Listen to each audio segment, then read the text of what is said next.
This watch that I've got on my wrist is a Grand Seiko SBGE295, and it was gifted to me. It's free, and I really don't do well with gifts.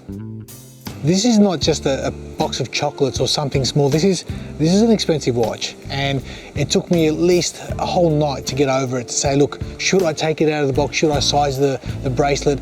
I finally did. And I want to share a couple of things with you guys today, because I would never buy a watch like this. If I got on Grand Seiko's website, I'd never buy a watch like this, period. Not because the watch is not nice. The watch is actually beautiful. I love its look. I love everything about this watch. It's a GMT, it's a spring drive, it's finished immaculately. The problem is the specs. Not because the specs on the wrist aren't good, the specs on paper, and I'll explain that.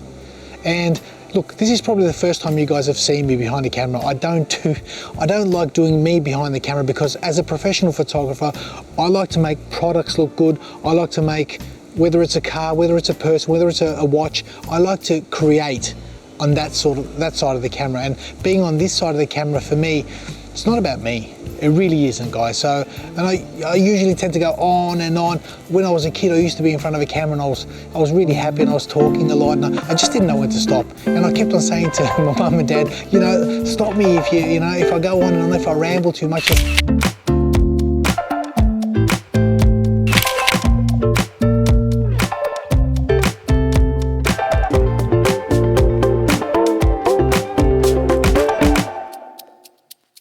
Now, I was gifted this Grand Seiko, and I cannot get my head around that.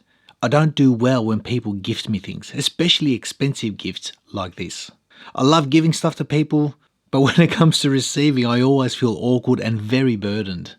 Now, ever since I got this watch, I was battling whether or not to put it on the wrist or to give it back. It actually took me a whole day before I unpacked it, sized the bracelet, and decided to put it on my wrist. And I decided to put it on my wrist because even though this is an expensive watch, I saw something different after thinking about this all night, and I thought, you know what? Someone has shown me an expression of love. They've given me something. Whether it's a box of chocolates, whether it's an expensive watch, it's their way of showing me love. Because love is an action. You can say to people, hey, I love you, man. Or to your wife, I love you. But unless you demonstrate it through an action, it's meaningless. So I've decided to accept the gift in humility. Now, I've got to say something, guys. I would never buy a watch like this. If I got on Grand Seiko's website, I'd never buy this watch. Not because I don't like the looks. I love the looks. I think that green emerald dial is superb. The fact that it's a GMT spring drive, brilliant. But the specs, you see, this watch, on paper, it doesn't do it for me. On paper, this is a 44mm case. And for me, that's an instant no. And yet, I put it on my wrist, and it's completely taken me by surprise. Because the comfort on the bracelet and the balance, the way this watch wears, has been nothing but joy. So when I look at websites and I see 44mm case, or in this case, 21mm lug width, I say no, straight away. But again, that surprised me, because now we have access to straps in 21mm that are great from different manufacturers. In this case, I've got an Artem strap on it, and I'm going to be experimenting in the next couple of weeks from other manufacturers in 21mm. So something that would have put me off years ago, now I'm not even concerned about it anymore. But even in saying that, this has surprised me, the comfort level on the bracelet, because for those who know, Seiko and Grand Seiko, they don't make a good bracelet. Not in my opinion anyway. It works, but that's about it. But this particular bracelet has got 4 micro adjustments. It seems to be made well, but it's balanced the watch head beautifully. Also, over the years, I've had so many Seikos, and they make big watches, and they make the best big watch cases I've ever experienced. They're so comfortable, and this Grand Seiko is exactly the same. Ergonomically, it's designed fantastic. And again, I would never have even looked at a watch like this. Now, we speak about making memories with watches. You know, handing down a watch from a grandfather to a son, or a father to a son, something like that. And this particular watch has actually made memories from the get-go, because someone's gifted me this watch. It's a gift, and already the feelings I'm getting from it, It's so special. Every time I've worn this, all I can think about is like I said, the expression of love towards me. I don't deserve this. I don't deserve a watch like this. That's the place that I want to be in. And yet, wearing it, having it, it's just made me feel so special and humbled. So in that regard, the memories have started from the get-go. Now to me, this is an amazingly fresh, vibrant, and a very deep and classy watch.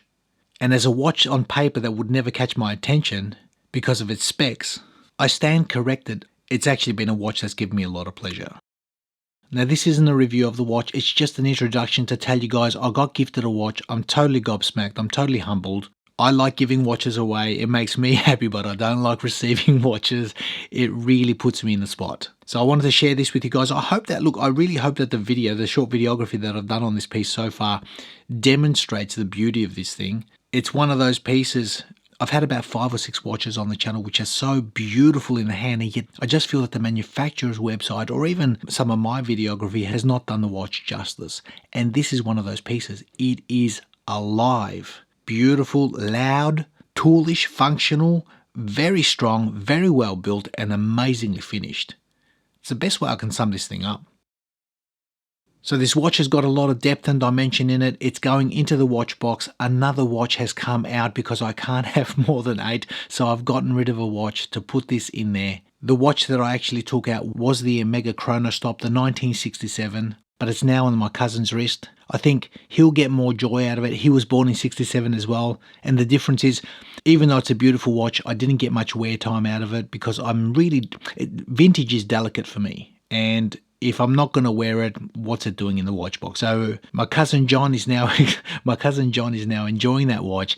I've put this in here. This is, really, it's humbled me. So look, this is my last video for the year. I don't do face reveals. I just did a slight face reveal at the start, just having some fun. I am a professional photographer. I work behind the camera, not in front of the camera. And personally, I'd rather make it about the product, not about me. Be well, enjoy the holidays, and we'll see you in the next video.